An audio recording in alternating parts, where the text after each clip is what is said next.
Magandang araw kaibigan! Tuloy po kayo sa Felicidad's Channel. Sa mga kwento ng buhay at pag-ibig na hinalukay sa natatagong baul ni Felicidad. Pero bago po tayo magpatuloy, huwag niyo pong kalilimutan na i-like ang video, i-subscribe ang channel, at i-click ang notification bell para lagi kayong updated sa mga parating pa na upload.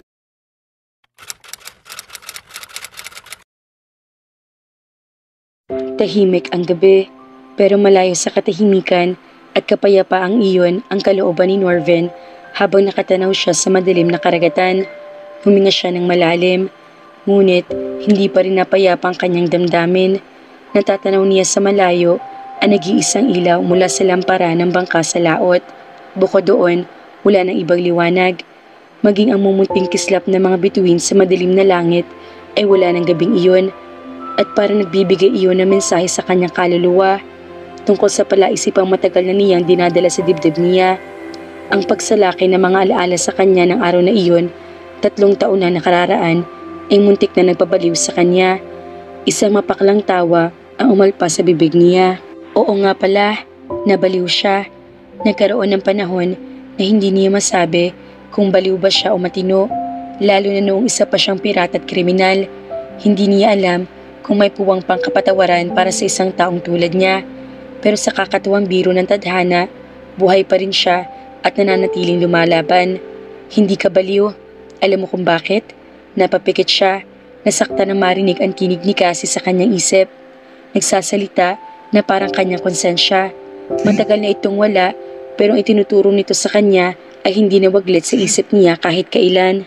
Hindi madali ang buhay, pero hindi ibig sabihin niyon ay susuko ka na lamang. Pero paano kung hindi lang ang may katawan ang nanganganib, kundi maging ang mga mahal niya sa buhay, ang pinakamamahal niya sa buhay? Kung hindi man siya nabaliw sa masalimuot ng mga alaalang walang babalang biglang pumuno sa kanyang isip ng araw na iyon, habang minamantini niya ang palaisdaan ng kanyang mabait na biyanan, muntik na siyang bumigay nang maunawaan niya kung anong klaseng panganib ang dulot niya sa kanyang mag-inang sina Minel at Dondon. Naalala niya kung gaano siya kadelikado bilang isang tao. Pero sa kabila ng realisasyong iyon, noong nagpaalam siya kay Minelli, ay hindi niya natiis ang pagluha nito. Batid ang panganib na maaaring nakaambas sa kanila mula sa ibang direksyon, itinakas niya ang kanyang mag-ina. Hindi niya kakayanin kung malalaman niya may masamang nangyayari sa mga ito sakali may nakakilala sa kanya noong nasa resort pa siya at may amnesia. Sa palagay niya, mas poprotektahan niya mga ito kung ililipat niya mga ito ng lugar, then he would leave. Poprotektahan niya mga ito mula sa malayo. Pero muli, hindi siya pinayagan ni Minelli. Ipinapaliban niya ang pag-alis na umabot ng 3 taon. Pero panahon na, hinahanap siya ng militar dahil sa mga krimeng nagawa niya noon. Hindi niya gustong madamay sina Minelli at Dondon. Kailangan niya ng tulong para tuloy maprotektahan ng mga ito mula sa panganib na daladala niya. Sandali nagbalik ang isip niya sa nakaraan, nung sundalo pa siya at naniniwala sa sistema. Nang masirang ilusyong iyon, ay nawalan siya sa dagat at tatagpuan ng mga piratang halang ang kaluluwa. Ang kanyang asawa at ang kinakasama nito pareho naliligo sa sariling dugo. Hindi niya nakita mga ito, pero alam na niya kung paano pumatay ang mga pirata. Hindi mahirap ilarawan sa kanyang isip ang eksena. Ang anak niyang walang mga magulang sa tabi ng mamatay sa tipos sa ospital. Madali ring ilarawan iyon sa isip niya, gaya na madaling makita ang sarili niya noong bata pa siya at walang mga magulang na umaaruga at nagmamahal. Minahal kaya ito ng mga nag-aalaga rito, mga kamag-anak na pinag-iwanan ng ina nito noong nawala siya sa dagat at hindi natagpuan. He did not find him in time. Tumulong kanyang mga luha. Naalala niya ang matagal na panahong namuhay siya bilang isang pirata. Ang panahong hindi na niya itinuturing na sarili ang kanyang pagkatao at sumusunod na lamang siya sa kung saan siya dadalhin ng galit at pag-iisa niya. Wala na siyang pinaniniwalaan, walang prinsipyo, walang kaluluwa, hanggang sa madala siya sa isang mental institution na naging impyerno para sa kanya. Doon niya nakilala si Cassie, kung paano nagawa sila matagpuan ng pag-ibig sa kabila ng sumpa sa kanilang katinuan ay isa na namang bagay na hindi niya kayang ipaliwanag. Pero umibig sila ni Cassie sa isa't isa at nawala ito sa kanya. Sa kabila niyon, ang kamatayan nito ay nag-iwan ng malaking pagbabago sa kanyang katauhan. Hinayaan niyang gamitin ng Black Bureau ang kanyang kakayahan dahil alam niyang iyon ang gusto nito. Hindi na siya muling humawak ng kutsilyo at kumitil ng buhay. Nakakasama niya si Cassie palagi. Nararamdaman niyang haplos nito ng pag-asang ayon sa panili niya mga desisyon pagkatapos itong mawala. Naririnig niya ang masayang tawa nito habang unti-unti niya nababawi ang kanyang katinuan. Inasahan niyang darating ang araw na mapapagod din ang hambog ng mga Diyos sa paglalaro sa kanyang tadhana, na makikita namang ito sa kanyang mga ginagawa ang pagsisisi niya at ibibigay rin namang ito ang kanyang kailangan. Nakita niya sa kanyang isip ang apoy sa motorboat na sinakyan niya para makatawid sa dagat patungong Romblon sa huli niyang misyon na dalhin ang chip sa Eagle Squad. Napaungot siya. Pinaglaruan na naman siya ng tadhana nang muli siyang mawala sa dagat at iluwan yung hindi taglay ang kanyang mga alaala. Hindi naaalala si Cassie. Doon siya natagpuan ni Minelli. Muli siyang tumanaw sa laot, sa nag-iisang ilaw na kumikislap. Maaring galing iyon sa lamparan ng isang mangingisda o sa Eagle Squad o sa kamalas-malasan sa mga sundalo naghahanap sa kanya. Kung mag-isa lang sana siya, pwede siya mawala habang buhay. Habang nakatitig na nag-iisang ilaw na iyon sa laot, alam niyang panahon na para muli magparamdam si Agent Sparrow sa Eagle Squad. It started as a normal day, as normal as any day in the Eagle Squad headquarters by Eagle Squad standards.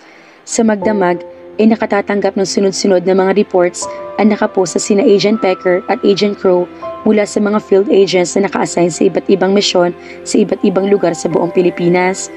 24/7 na may nakatao sa command center. Alas 3 madaling araw na matanggap ni Agent Pecker ang coded message ni Agent Sparrow.